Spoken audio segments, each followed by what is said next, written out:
Morning class 10। आज हम जो पोएम है my good life and Charles बेके द्वारा कंपोज की गई उसके जो कुछ क्वेश्चंस हैं उसके बारे में बात करने जा रहे हैं। अब उनके जो क्वेश्चंस क्या है इसके बारे में हम आपको बता रहे हैं। पहला इसका क्वेश्चन है कि why did the poet search for a friend who proved to be fruitless? कि कवि ने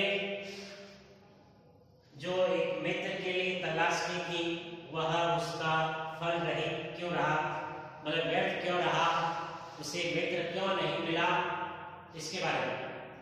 तो once the poet fell into the grief, यानी कि कवि कहता है कि एक बार मैं दुख में पड़ गया था, यानी कि मेरे सामने बहुत भारी विपत्ति आ गई थी, यानी कि आई फेस्ड फाइनेंशियल क्राइसिस, यानी वित्तीय संकट का मुझे सामना करना पड़ा था।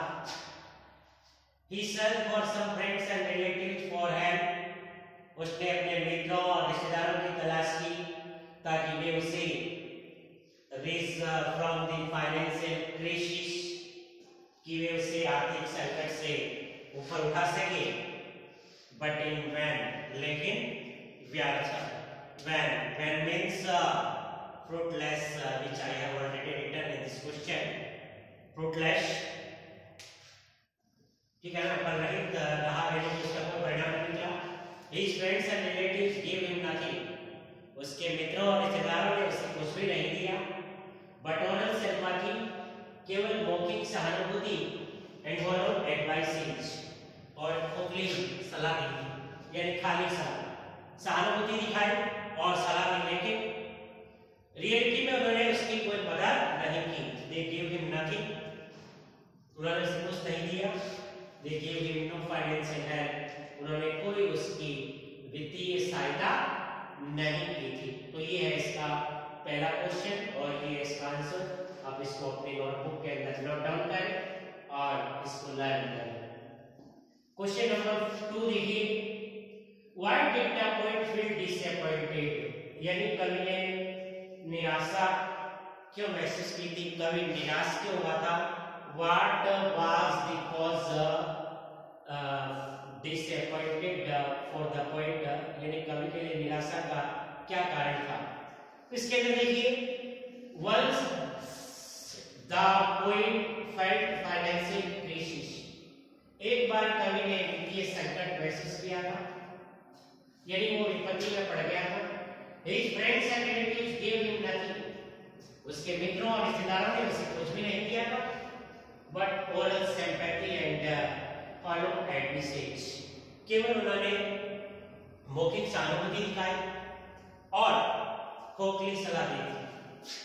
They did not give him financial help, उन्होंने उसका वित्तीय कोई सहायता नहीं की, किसी भी प्रकार की जो है वो वित्तीय सहायता प्राप्त नहीं की थी। Because they did it for the gold, वे अपने धन के लिए बैठे थे। They are afraid of that he will not pay back, उन्हें यह डर था कि वो वापस भुगतान नहीं करेगा, इसलिए किसी ने भी उसकी सहायता नहीं की थी। The rude behavior of his friends, यानी अपने मित्रों का रूखा व्यवहार, and relatives और रिश्तेदारों का disappointed, ही उसे निराश कर दिया, क्योंकि मित्रों ने और रिश्तेदारों ने उसकी वित्तीय संकट के दौरान किसी भी तरह की मदद नहीं की थी। तो उसने वो बड़ा निराश हो गया था कि भाई जो मित्र या रिश्तेदार विपत्ति में काम आते हैं, और आज अब इससे बड़ी मेरे लिए क्या विपत्ति हो सकती है, क्या आपदा हो सकती है, लेकिन किसी ने मेरी इस विपत्ति के दौरान सहायता नहीं की है, इसीलिए वो निराश हो गया था। कि मैं तो सोचता था कि मेरे मित्र मेरी सहायता करेंगे, but they did not give him nothing, उन्होंने उसे कुछ भी नहीं दिया था। उसके बाद में क्वेश्चन नंबर 3 देखिए, what was the result of the poets hard work, यानी कवि के द्वारा जो कठिन परिश्रम किया गया था उसका क्या परिणाम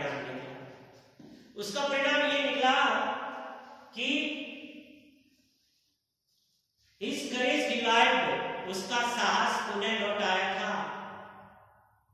His hard work, belief in self and faith in God raised him, cleared him again and again. है ना?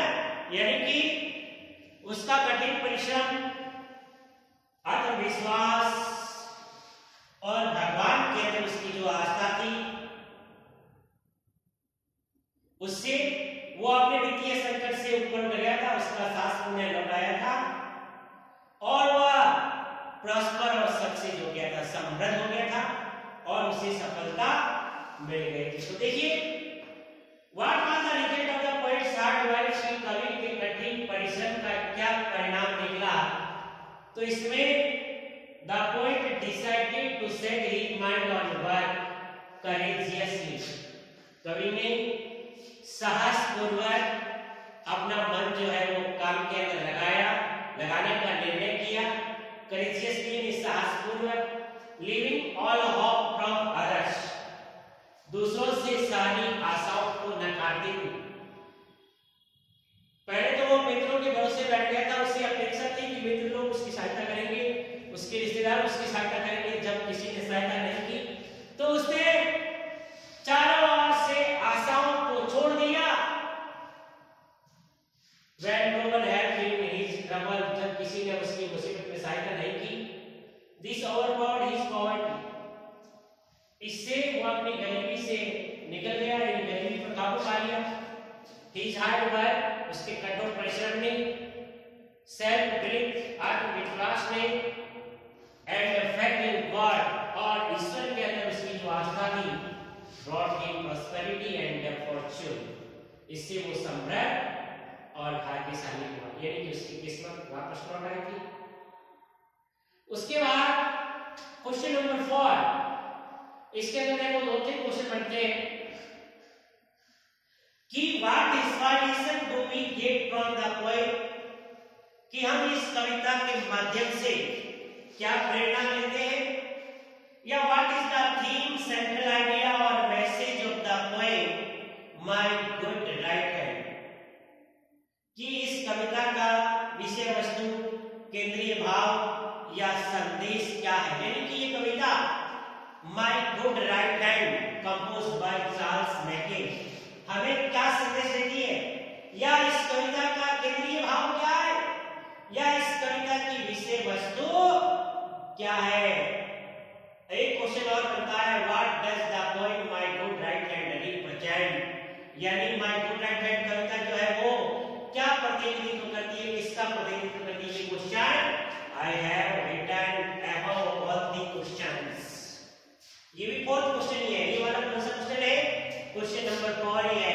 तो क्वेश्चन नंबर 4 के अंदर कितने क्वेश्चन बनते हैं कि what inspiration do we get from the poem. एक ये, what is the theme of the poem my good right hand. 2, what is the central idea of the poem my good right hand. 3 question. और what is the message of the poem my good right hand. 4 question बन गए.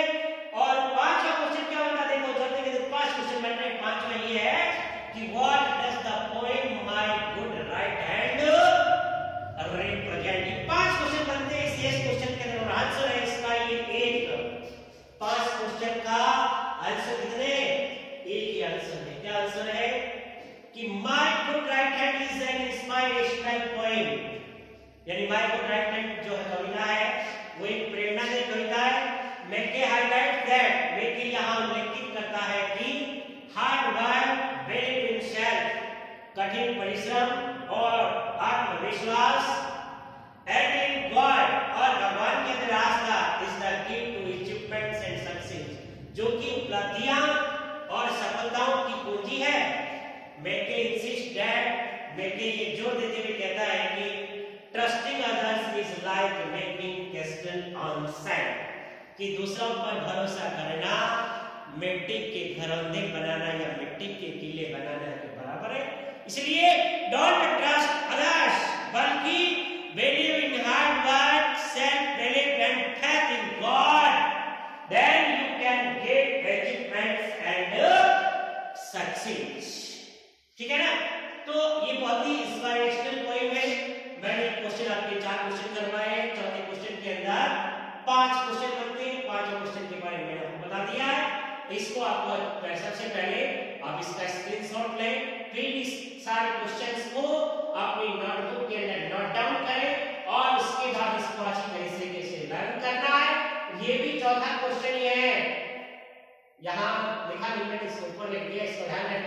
विशेष तौर से इसमें 5 question बन रहे हैं चौथे क्वेश्चन के अंदर, तो कोई 5 में से एक आगे को आपको ये लिखना है। वेरी इंपॉर्टेंट क्वेश्चन है ये, याद रखना इसका।